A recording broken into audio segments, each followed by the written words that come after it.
I guess thank you for being here today. This was staged to be it was bound to be, political conflict here. But I like to get pretty real with each of you. I know Governor Walz pretty good. He and I came to be, believe it or not, America, Governor Walz and I came to be quite friendly. I consider him a friend for many years. And it was fascinating that we disagreed on almost everything politically.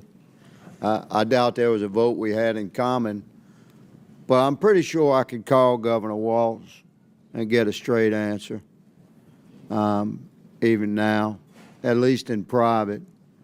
But in a setting like this, it's difficult to get a straight answer because you're being viewed so closely. All of us are. So I'm going to try and be real with you. And Governor Pritzker, I don't know you. Governor Hochum, I don't know you. I can tell you that that you strike me as extremely political and rather arrogant, quite smug, good lady. And this is a serious topic, man. We have hundreds of thousands of Americans dead from fentanyl that came across our border. Our nation suffered generational trauma for 4 years from open border policies. And we listened in ad nauseum, speech after speech after speech about how Mayorkas, who struck me as equally smug in many horrific meetings, said we need more money, we need more laws. We never needed more money. We never needed more laws. We needed an executive branch that had the will to enforce the law and thus end the trauma that the American people were continually suffering at our southern border. Now, the impact of that policy remains, and sanctuary cities are a large part of this thing.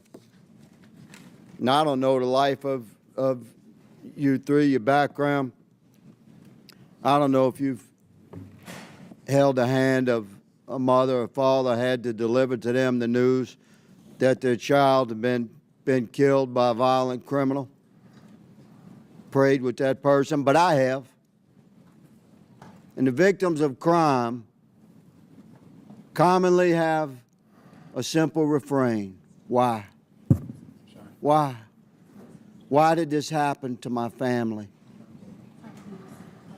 And I'm going to ask you, Governor Pritzker, and you, Governor Hochul, what do you say to those people when, have you ever had the courage to speak with one in person, in private, without cameras, and when they ask you why was this horrible person invited to Illinois or New York? Why do your sanctuary policies encourage, why did this guy that killed my daughter, why was he in my state? Why? Representative. Don't tell me it's limited resources. Representative. Don't tell me it's limited resources. I'll let you know when it's time for you to answer the question, madam. Okay. Don't tell me it's limited resources, because we're talking about the resource of righteousness and goodness. And God controls the bank of righteousness and goodness. And there's no limit to that withdrawal. Governor Pritzker, what do you tell a family when they ask you why? Why was this murderer in my state that came here across the border illegally and was encouraged to come to my state by your policies? Go.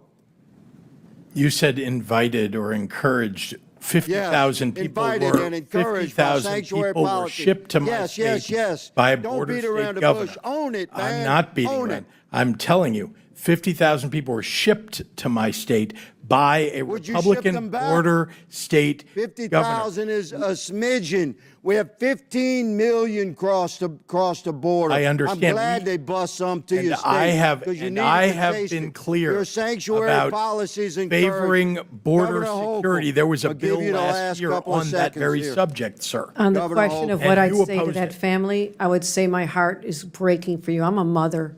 When you describe the pain of a family like that, I've been there. I have held victims' families in my That's a arms. good start. And I'll tell you Mr. this, you Chairman, appear my to be a time has religious expired. person. I yield. but